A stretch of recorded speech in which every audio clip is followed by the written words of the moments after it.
Plantilla Excel para el método de Hardy-Cross para una red cerrada de dos circuitos como el esquema que estamos observando, donde la pérdida de carga se va a determinar por la ecuación de Darcy. En este caso nos piden determinar la distribución de gastos en la red mostrada en la figura. Nos están brindando como dato el caudal total, que en este caso es de 180 litros por segundo y es el caudal que está ingresando al nodo 1. Además nos brindan como dato las demandas que existen en cada nodo, así como el diámetro y la longitud de la tubería. Entonces lo que tenemos que hacer aquí es completar todos los datos de las celdas de color amarillo. Y en cuanto a los caudales asumidos, solamente vamos a llenar los datos de las celdas de color amarillo, que para este caso sería el caudal asumido para el tramo 1-2 y el caudal asumido para el tramo 3-6. El resto de caudales se van a completar automáticamente cumpliendo la ecuación de continuidad. Entonces aquí estamos viendo que si al nodo 1 está ingresando un caudal de 180 litros por segundo, entonces tenemos que estos 180 litros por segundo que ingresan al nodo 1 van a ser repartidos hacia el nodo 2 y hacia el nodo 6. Entonces, para el tramo 1-2 tengo que completar el caudal asumido.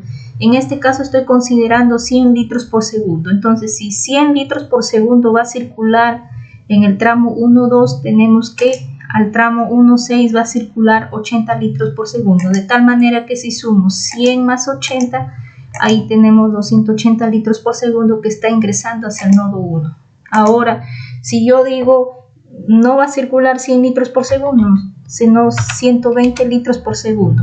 Entonces vemos que ahí el Excel automáticamente va a calcular el caudal que le corresponde al tramo 1-6.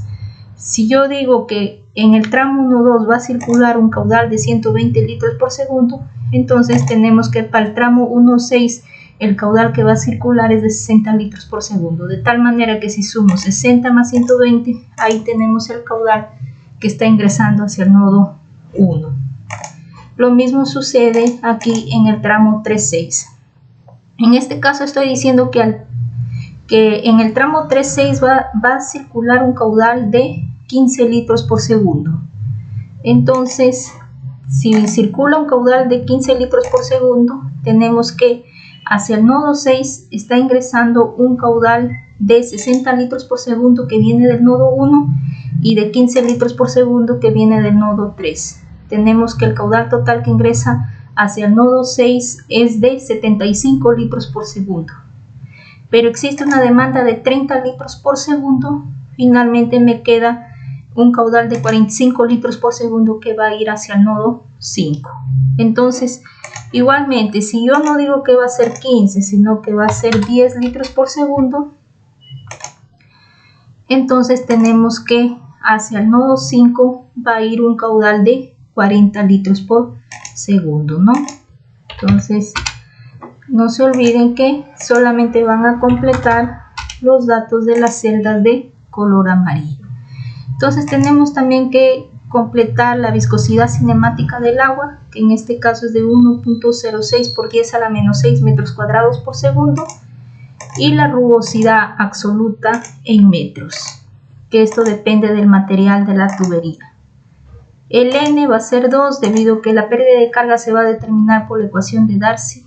Entonces, una vez que hemos completado todas las celdas de color amarillo, ya tenemos aquí los resultados. La iteración 1, iteración 2, esta hoja tiene hasta 15 iteraciones. Entonces, depende de la precisión que quieran tener. Por ejemplo, si me dejan a criterio, yo voy a observar que en la séptima iteración ya tengo mis caudales definitivos, ¿no? ¿Por qué? Porque la corrección del caudal es menor a 10 a la menos 6. Algunos trabajan que la corrección del caudal sea menor de 10 a la menos 4. Yo trabajo que sea menor 10 a la menos 6. Ya es a criterio de cada uno. Mientras menor sea la corrección, entonces vamos a tener más precisión. Entonces, es decir, más iteraciones, más precisión. Pero Podemos observar aquí que a partir de la séptima iteración en adelante ya no es necesario hacer más iteraciones ya, ¿no? Entonces, si me dejan a criterio, yo voy a terminar este ejercicio en la séptima iteración, dando como resultado los caudales que estamos observando aquí para cada tramo. Pero esta hoja tiene hasta 15 iteraciones. Por ejemplo, si yo digo que voy a dar resultado en la iteración 15, entonces estos serían mis caudales. Y acá tengo el resumen de mis resultados. Iteración 15, los caudales en metros cúbicos por segundo, en litros por segundo. El valor de la, que es de la iteración 15, ¿no? Ahí lo estamos observando. Y la pérdida de carga por fricción, que sería A por Q a la N. Y aquí lo tenemos. Entonces acá hemos determinado los caudales que circulan en cada tramo, así como la pérdida de carga. Ahora, hay docentes que les dicen hágame 10 iteraciones. Entonces supongamos que para este caso les están diciendo que realicen 10 iteraciones. Entonces me ubico en la iteración 11, que para este caso es la fila 216. Selecciono todas las filas hasta la iteración 15, que es lo que voy a eliminar, porque solamente quiero 10 iteraciones. Entonces anti-clic, eliminar. Y se eliminaron las iteraciones de la 11 a la 15. Voy a trabajar en la décima iteración, entonces aquí tenemos los resultados. Vamos a actualizar, sería iteración 10 o décima iteración. Y vamos a colocar simplemente los caudales que le corresponden a cada tramo. El tramo 1, 2, aquí lo tenemos su caudal. Y arrastramos para el resto de tramos en el circuito 1. Ahora para el circuito 2, el caudal que le corresponde, aquí lo tenemos. Arrastro para el resto de tramos. Ahora el caudal en litros por segundo simplemente se ha multiplicado por 1000, ya no es necesario actualizar. Ahora tenemos que actualizar el A, también de la iteración que estamos trabajando.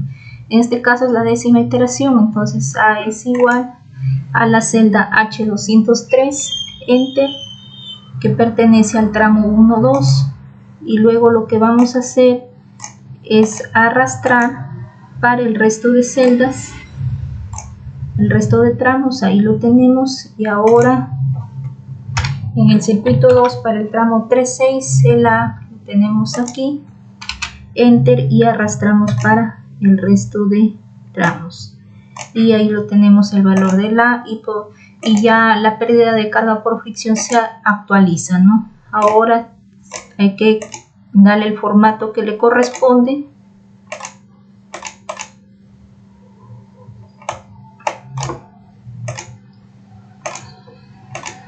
Entonces aquí podemos visualizar que el tramo 3.6 está de color celeste. Esto es debido que es el tramo en común, ¿no?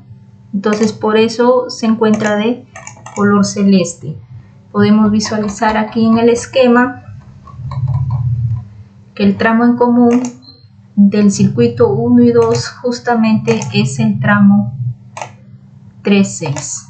Entonces por eso hemos colocado de color celeste al tramo 3.6, que es el tramo en común entre el circuito 1 y 2. Entonces, como podemos visualizar aquí, ya hemos actualizado los resultados con las 10 iteraciones. Con esto hemos concluido con el video.